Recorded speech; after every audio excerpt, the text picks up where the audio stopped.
Hey everyone, so today we are gonna start with a new book, Coming Round the Mountain by Ruskin Bond. So let's start with the first chapter. The Fearsome Four. Clang, clang, clang, bong. Even before the sun was up, we had to be up morning PT at 6:30 a.m. It just isn't natural, complained Tata Jr. It's like being in the army, grumbled Harminder Singh. And when were you in the army? Responded Krishnan, flinging a pillow at his friend. The junior dormitory consisted of third and fourth form boys, that is the British public school equivalent of today's 6th and 7th standards at Bishop Cotton in Simla. Everything was like the British public school, including canings, but only up to 6 rocks of the cane. Compulsory games, masters in academic gowns, short haircuts, and grace before meals. For what we are about to receive, may the Lord make us truly. But before we could be truly grateful, hands would be snatching at thinly buttered slices of bread, sauce bottles, and jam pots. We were not badly fed. Indeed, our breakfast was quite substantial. But before breakfast came that early morning bell, the rouser we called it, followed by a PT session on the first flat. Rise and shine, boys, rise and shine, called our PT master as hundreds of sleepy boys trooped down to the flat, the first of 3 descending. Playing fields, Dunda Hawks, our PT master was a retired English sergeant and a former army boxing champion. At 60, he still possessed a powerful frame, a strong bullish neck, a barrel of a chest and impressive biceps.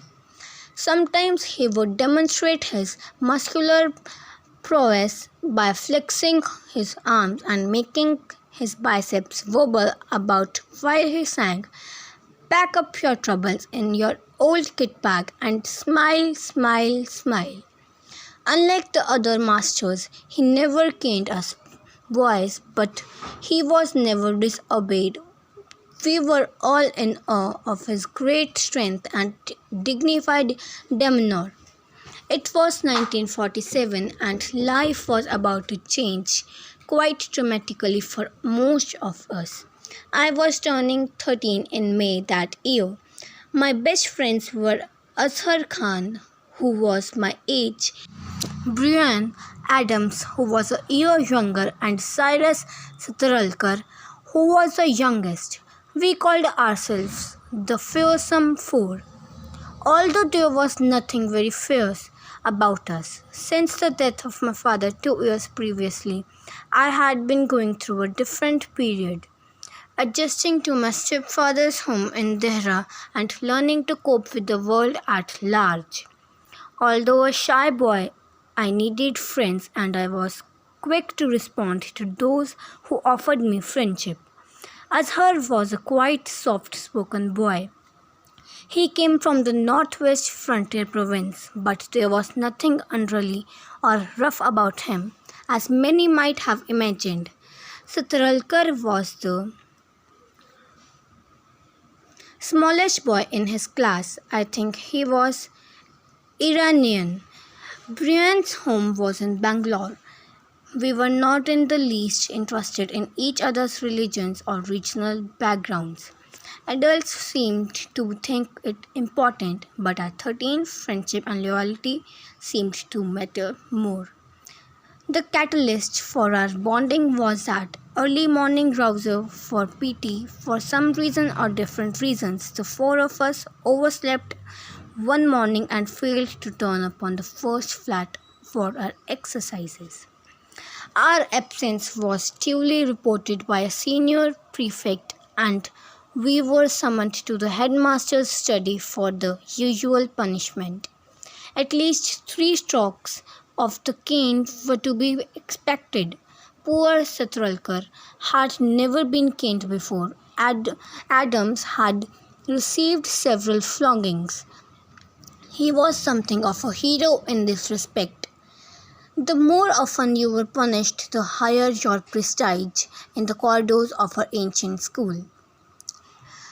Azhar and I were not often in trouble, but in the course of our long academic careers, 5 years in junior school and one in senior, we had felt the flat of the hairbrush and the sting of the malacca cane a few times. Now take my advice, said Brian from his vast background of experience. Slip a couple of books down the seat of your pants. Old fishy won't notice. They will absorb some of the sting. We took his advice, but Satralkar wanted further insurance and rushed up to the dormitory to put on an extra pair of woolen underpants. At least that was allowed. We trooped off to the headmaster's study. Mr. Fisher stared at us through his thick lensed spectacles. Even when we had his back to us, he could see us in the reflection above from his lenses. Old Fishy never missed anything. Bent over Adams. Brian Adams bent over Hawk. The cane descended, giving off a rather hollow sound. Something tugged away in your trousers seat. Out with it, Adams.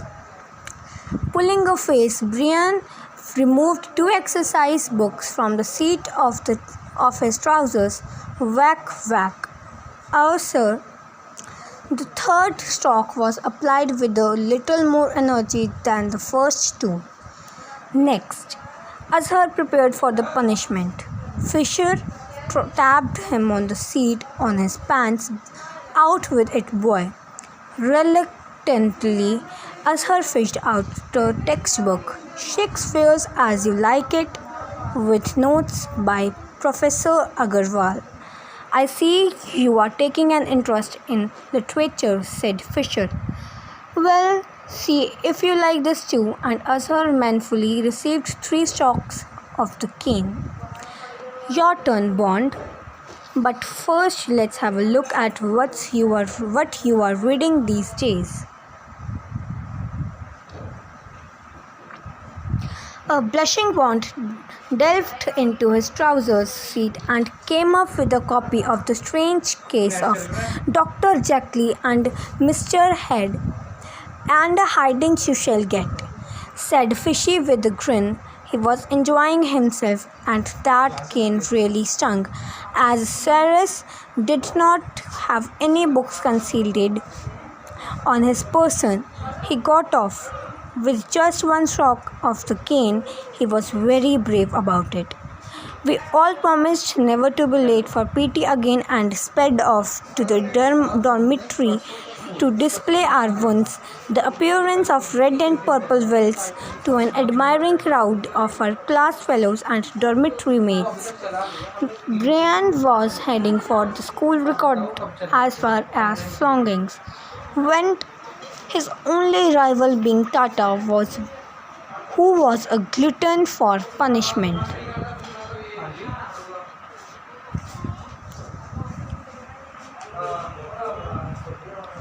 Thank you and have a glorious day ahead.